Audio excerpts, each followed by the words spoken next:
Are you sick of your farms looking like this? So I'll teach you how to build something like this that's hiding a farm inside. It's even set up so you can have the farm on display and it still looks pretty good. These are the items you'll need for the farm, as well as some dirt for the sugarcane to be placed on.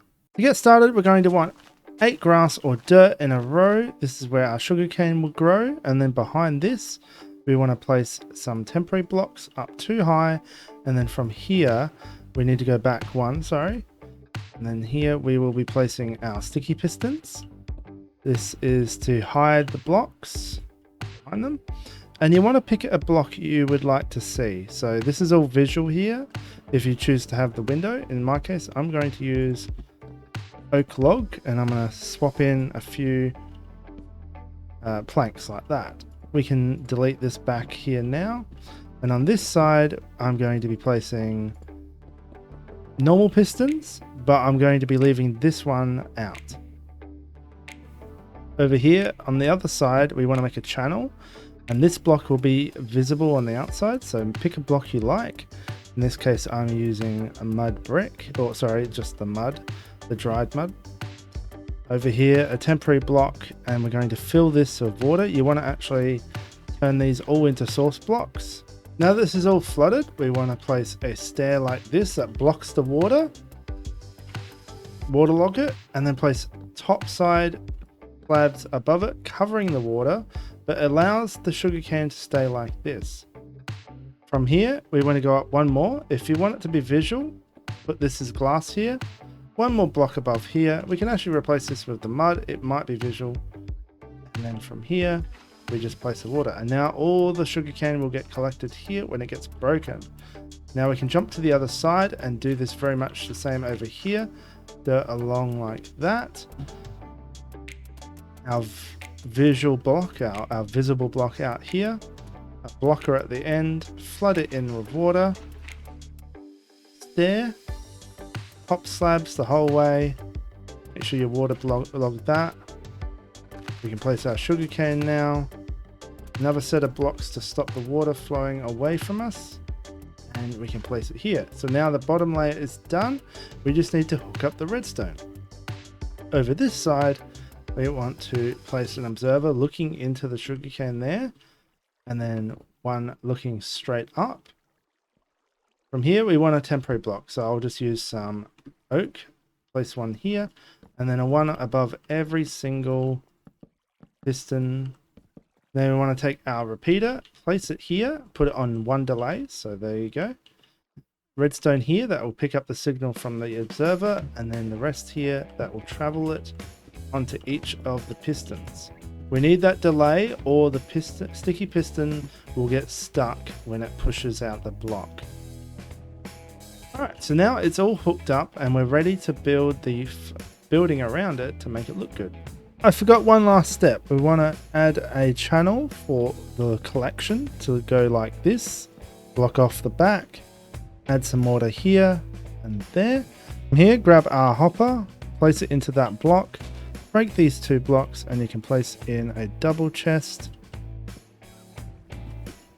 Now grab a stair block and just place it upside down like so. So you have to hold down shift and look at the top of the block, and that will stop water coming out, but enough gap for the items to fall into the hopper. We can just test it here like that. There we go. All right, now we can build the outside. Okay, from here I'm going to teach you how to cover this up and make it look alright, but I will not be showing you every detail that I add and all the small things. So first off, we're going to want to cover the inside here, because this will be able to be seen, and in my case I'm just going to add some of this oak and then just swap out a few pieces with like that to complete the look that I've already got here.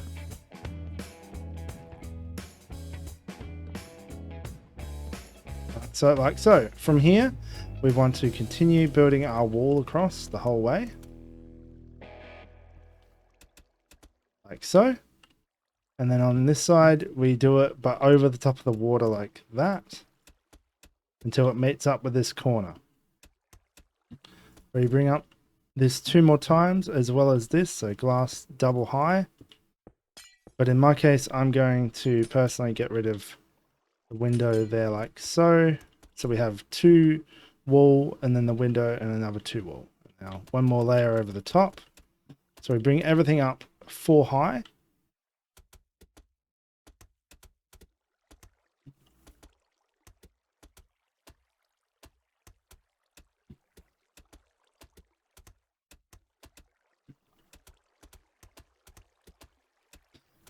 Since this is such a small build, I highly recommend making use of texturing to add that detail. In here, I've already kind of experimented with an idea, but we'll remove that for the moment like so. And now we can do the roof. Now I'm going to copy the style I had over there. So to start off, we're going to have every second block, we're going to have a stair like so. And I'm accidentally double clicking and breaking the back.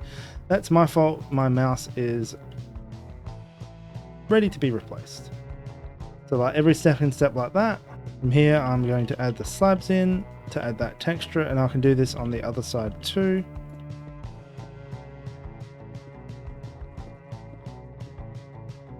Slabs, so we have that visual of the bump come through. And up here, we're just going to add normal stairs, just meeting up into the middle. Starting on this block, so we have a full block top here like that. So we don't have the roof go too high. If the roof gets too big, it can look a bit strange. You want to have a roof that matches the size of the build you're working with.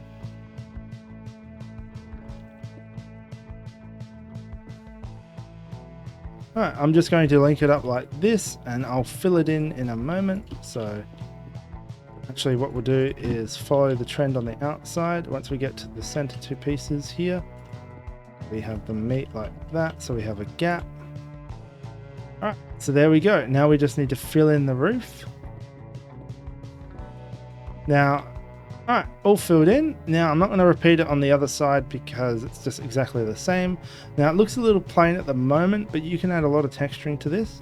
But first we want to fill this in. So at first I'm just going to be placing in these blocks like so. So we can cover up any gaps. Now it looks a little better from the outside. Bring in this staircase here that's missing and that one there. That's looking a little bit better now, and now we can add the chimney. We are going to, I will do deep slate for this chimney. We just start one here like this.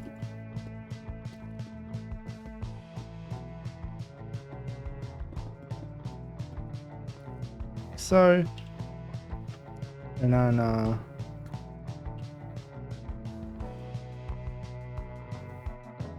okay, there's our chimney.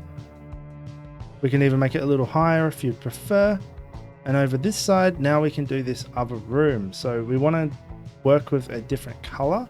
Over there, I went for a bright against the stone look. So here, I might go for an actual deep slate.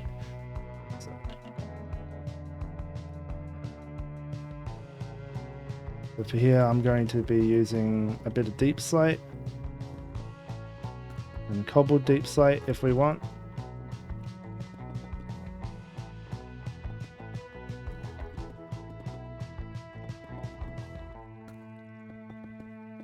Three blocks high, and then we can continue the roof like so with a staircase like look.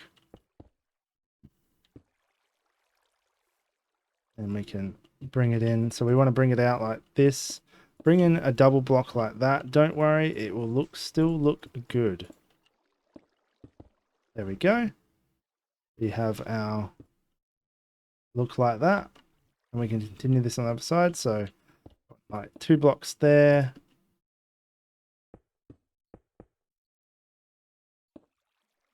There we go. And then we just bring this across. Fill in the rest of this roof with just half slabs.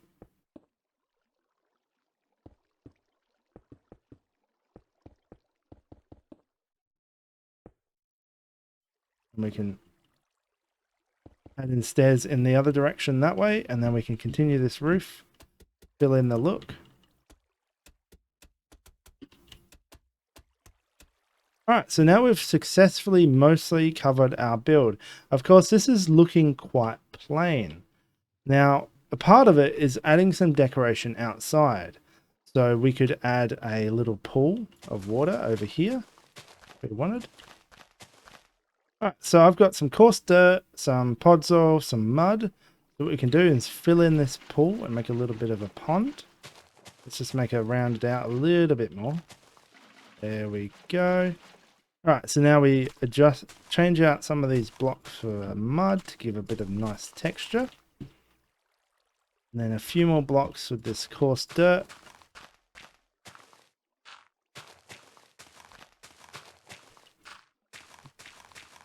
Sneak in a block here or two of the podzol. You can even change the underneath to reflect this. We could do that, but I'm not going to spend too much time looking at it. Now we throw in some sugarcane and string, actually. String will help as well, so now we can bring up the sugarcane, put a string on top there, and this will help show off what is inside this building we have here. Actually, for this one, we'll let it go full time. Now we've got, already it's starting to look a little bit nicer as we've got a demonstration of what's here. And we can add lots of flower beds and other things. I'm going to quickly decorate this. Oh, look at that. As you can see, adding some textures, adjusting details and everything else can make a huge difference in how this build looks. We've got our mud texture still being used, but I've mixed in some dirt as a dark brown, as well as some granite and brick to bring in this red, warm, kind of earthy tone. As well as the corners, I've built in the tuff and even the deep slate as like a grey border. We've got some flowers here. I've adjusted the ground, added lots of coarse dirt, some rooted dirt, and even cobble, mossy cobble down here. And this follows up over this side. I've adjusted the chimney to be a combination of the deep slate blocks, more of this ground texture, a little bit of interest in the back with some barrels and a washing area. We've got some water on the ground, more of this brick, granite, and mud brick combination. Very nice earthy tone. And over here, I changed out the deep slate for birch, smooth sandstone, and all that. So that looks really nice, and it's different on this build. We've got the door at the back here. We can come in and get access to the sugarcane. And then, yeah, and of course the roof, which helps tie it all together and really make the build pop. I've changed out the diorite for, polished diorite, andesite, and a little bit of mossy cobblestone, as well as the tuff. It's pretty much the reverse of the wall of that one. It's pretty much going in the reverse direction. It's going darker as we're going up. And altogether, this makes a huge difference than what we had before. Either way, I hope this helped and you make a great and beautiful build that you can stick in the middle of your area and it's not this big ugly farm. Either way, thank you for watching and I will see you in the next one. Ciao!